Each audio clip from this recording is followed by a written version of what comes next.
In my book, Mastering Composition, I talked about armatures, the underlying structures that form the foundation for your painting. And in the book, I mentioned several armatures, like an O or an S or an L, and they're kind of standard, really, discussed by, say, Henry Poor or Edgar Payne as well. But I've found, over the years, I've simplified the idea of armatures and reduced it to one main structure. Now, sometimes I'll use a different one if it presents itself, but now I use this one idea when I'm out hunting for something to paint, either plein air or to take a photo to paint. It's my number one compositional idea, and I wanted to share it with you. And I want to share it with you now because this is my last YouTube video for a while. I'll be reposting some videos monthly, but more on that at the end. When we paint, we usually have a rectangle. And as much as possible in that rectangle, we want to engage the horizontal and the vertical. The armature is the foundational structure that allows us to engage both the horizontal and the vertical so that we're engaging the whole picture plane. And then we have one more piece, the center of interest. Where does it sit? Well, at the intersection of the horizontal and the vertical. So let me show you a few examples of what I mean. You can see the horizontal here. I mean, it's implied over here, but we know it's there. And the vertical leading back to a center of interest. That's the underlying structure that holds all the other pieces together.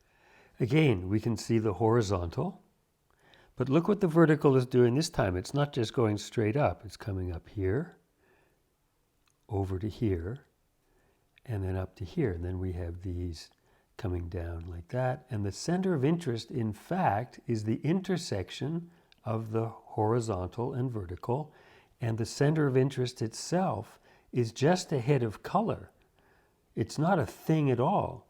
It's just something to kind of orchestrate that grip between the horizontal and the vertical. We have the horizon, of course, that we can sort of feel, but the strongest horizontal is the one between the lit vines and the shadow behind it.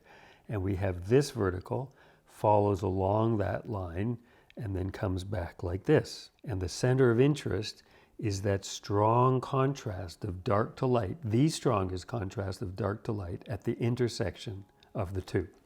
This painting is pretty graphic, but it follows the same idea to a center of interest here.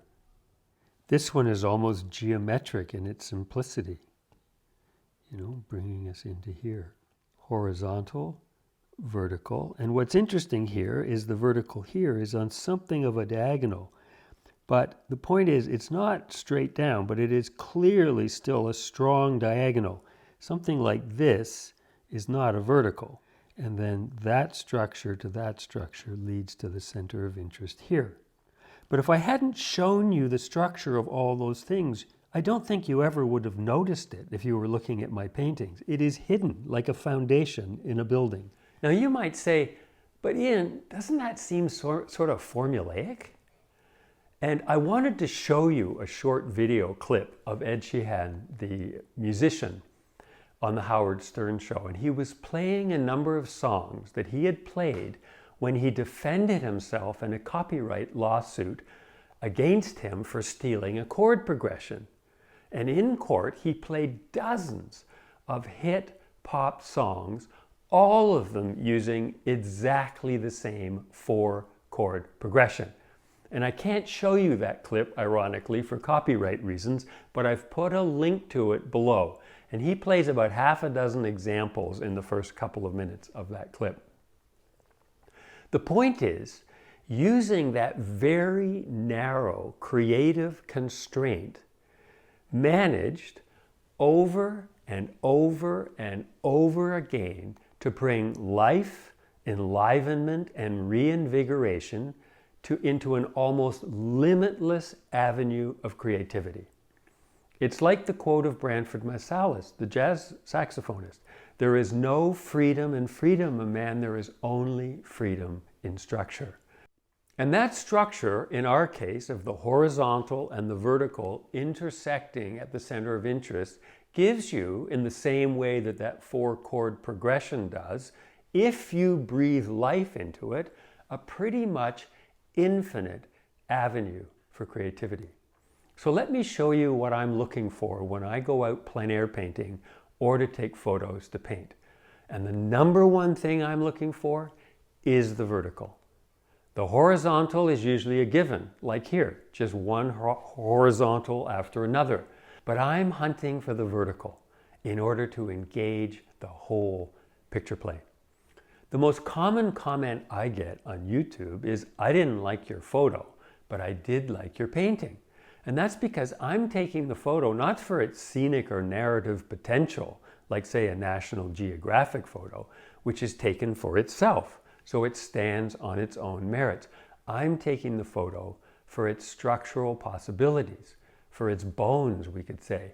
And from there, I can pull, usually the painting out of that structure. If you were out looking for something to paint, look at this in terms of, like I was saying, all the horizontals, right?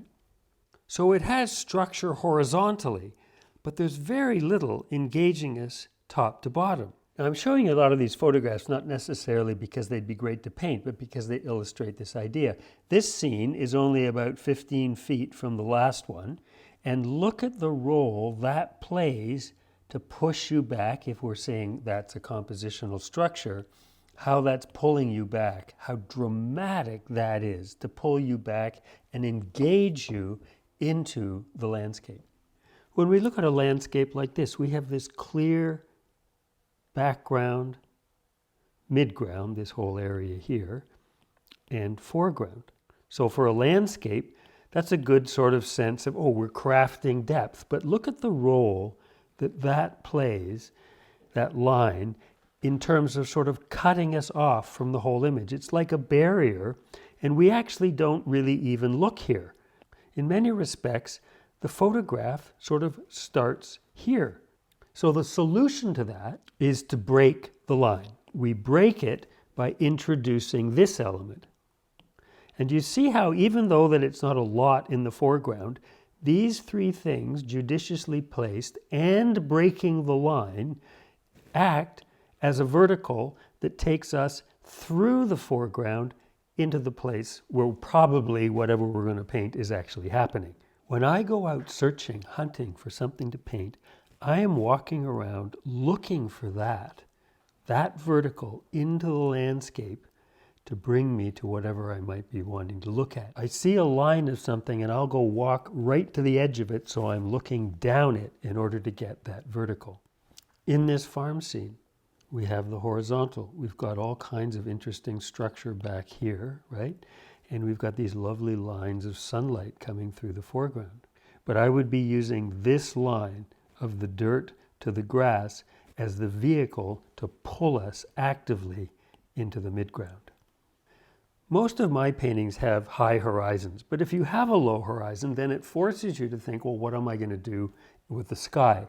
And clouds are a fabulous way to orchestrate the energy and engagement of the sky. I mean, you can see first this big diagonal that takes us in there, and then obviously how all this beautiful information would say pull us down to here. Not that you would paint this necessarily, I'm using it as an illustration for the cloud formation. In the same way, you can see the role this set of clouds are playing to bring us to the center of interest. And we've got these verticals here in the foreground and obviously the horizontal like that. And the clouds acting in sort of a big loop like that is activating the entire top part of the image to pull us into the center of interest. And so in the painting, you see this energy bringing us to here, and you can see the structure of it like that. But you see how active and engaging and purposeful the cloud formations are. So as I mentioned, people often comment that they don't like my photographs, but they like the paintings. And so this is probably an example, right? I can see the structure. I can see the vertical that's working its way back here, back to maybe something like that. That's the bones of what I'm seeing. And so from there, I make this painting. Now, obviously, it's more colorful, and I've left things out and I've emphasized other things, but you can see that the structure, is identical right back to there. I'm looking for that structure before I begin to paint. Here's perhaps another example of a not particularly great photograph, but you can certainly see all this vertical and horizontal, and I'm actually bringing us to those palm fronds right there, even though, of course, the brilliant warmth up here is attracting a lot of attention. But you can see what's happening here in terms of the horizontal and vertical and how that structurally holds the whole painting together. So let's look at one more. And again, not a very promising photograph, but you can see the horizontal, and then I'm using these flowers to kind of bring us down to here for the structure of horizontal and vertical. And you see those reds sort of in the grasses there. I'm thinking of that as the center of interest. And there's the painting. And you see the center of interest isn't a thing. It's just a hit of color that kind of alerts us to that intersection of horizontal and vertical and just kind of says, that's where I want you to look. And it's not that the center of interest is a thing. It's just kind of a gripping motion between the horizontal and the vertical, because there's other things that your attention goes to look at, right? We don't just head into center of interest and get stuck. There's all these other things to look at, but that structure underlies all of it. And when I'm going out to paint, either plein air or photographs, looking for things to paint, I'm looking for those bones, that structure, as the foundation of what I'm going to do. But without that structure in mind before you start to paint, you can find yourself over and over muddling about, getting lost and confused, painting after painting. I found so often students were confused trying to figure out, is this an S or is this an L? And actually it created a barrier rather than a useful vehicle to engage with the world visually and structurally. Now, of course, there are exceptions to just using this one structure. It's not an absolutely universal one-size-fits-all tool, but I wanted to leave you with what I now find the most useful mindset, the number one tool that I use, one you can implement when you go out to look for things to paint. Now, I mentioned this was going to be my last YouTube video for a while, and we'll continue to repost videos, repost them from the past each month. But going forward, I'm planning on sharing my new ideas, the new ideas that I have, such as they are, with my email list.